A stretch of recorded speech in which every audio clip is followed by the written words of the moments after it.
है वो इस सेशन के एंड की तरफ चलते हैं।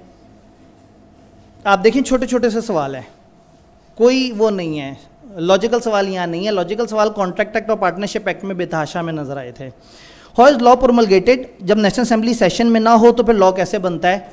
ऑर्डिनेंस आता है।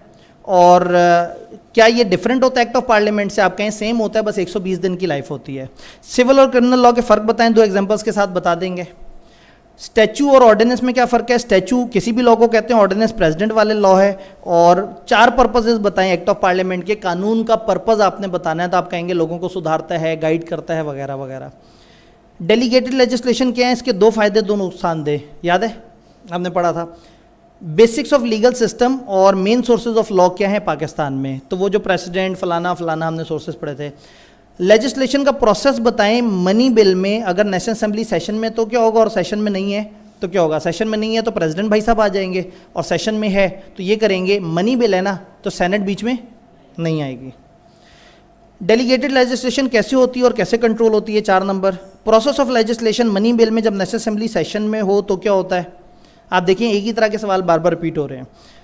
पाकिस्तान का सिस्टम ऑफ गवर्नमेंट बताएं और सेनेट का रोल बताएं कानून साजी में। डेलीगेटेड लेजिस्लेशन उसके फ़ायदे। ऑर्डिनेंस कैसे आता है और उसका क्या इफेक्ट होता है?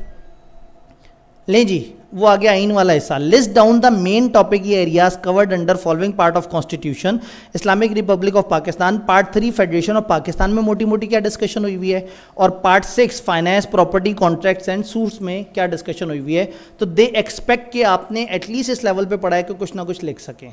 जितने वो पॉइंट्स उस बेस पे आप काबिल हो जाएंगे, क्योंकि वो अच्छा खासा लंबा चौड़ा रट्टा के बजाय।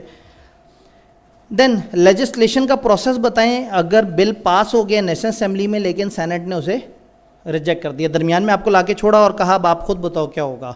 और आखिरी सवाल, 4 डिफरेंसेस सिविल और क्रिमिनल लॉ में बताएं और कोई 2 एग्जांपल्स पाकिस्तान में दें सिविल और क्रिमिनल की। तो पाकिस्तान की अपने सिलेबस में से पार्टनरशिप और कॉन्ट्रैक्ट एक्ट सिविल लॉ की एग्जांपल हो गई, और एंटी मनी लॉन्ड्रिंग और